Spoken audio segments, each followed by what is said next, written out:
The Digimon franchise used to be a big thing in the early 2000s, although on surface level it was just a proxy battle show that was only aiming to sell video games to kids. It was also the perfect isekai. Despite being a trapped in a video game story, it didn't have the bullshit of the 2010 isekai. It had a complete story, it wasn't rushed, it was allocating screen time to all its main characters, and it wasn't about forming a harem in a fantasy realm since the characters wanted to return home. They weren't killed and removed from their world, just so they could permanently be having a jolly time while playing video games, as is the trend nowadays. The second season lost a lot of the charm of the first, since it had basically turned into another power fantasy. The kids were now chosen ones who were coming in and out of the video game whenever they felt like it. They were having fun with it, and their monsters were at max level. The tension of the first season just wasn't there anymore. And as it turns out, the reboot of the franchise suffers from the exact same issues.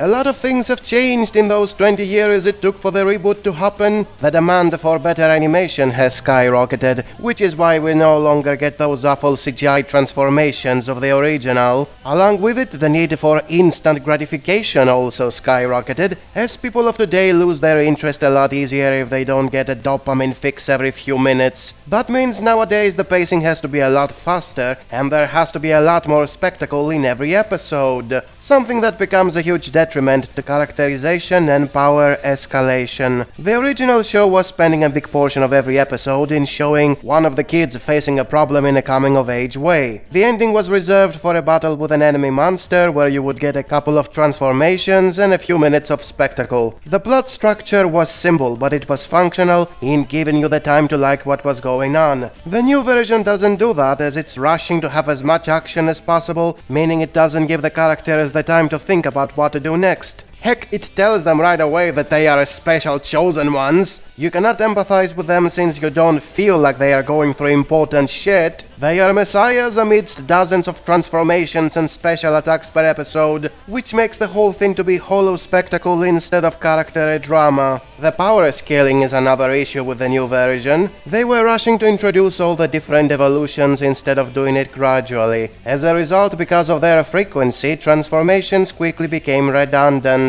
More importantly, the last evolutions eclipsed the lesser stages very quickly and made them feel like filler, something which wasn't the case for the original, since over there every new evolution would stick around for a dozen episodes before the next one comes up. Another issue is that in the reboot, Taichi and Agumon are always at a far higher level of power than the rest. In the original, the kids were always in the same level the whole time, and thus felt equally important. Over here, Taichi monopolizes the action in every final showdown, and the rest feel like a bunch of Yamchas waiting for Goku to arrive and save the day with his broken powers. It just makes them to not be important, even as far as spectacle goes. Most of the times they don't even get the impressive transformations of Agumon. If the very animators don't care about them, why should you? Along with that, the conflicts don't feel important either because they are samey. Instead of gradually introducing more and more powerful enemies that raise the stakes as the episodes go by, in the reboot you get planet-threatening monsters since episode 1. The writers had the brilliant idea to begin the show with our war game, which is the first movie and a major highlight that happened right after the end of the first arc. You get god-level Digimon enemies in the freaking pilot episode. There is no room for escalation after that. Every other big bad had to be planet-threatening, and thus the order they fight them doesn't matter. Furthermore, many of them were supposed to be lieutenants of even bigger bad guys, which didn't make any sense power-wise, because they were all equally powerful. So yeah, as a whole it was a hollow spectacle, and nowhere near the quality of the original. There were only two minor improvements compared to it. One was the much better visuals, which don't mean anything if the characters are Yamchas, and the other is the removal of the nutty stuff that were making the original unnecessarily creepy at times. Beyond that, I don't recommend it, stick with the original, because retro always wins!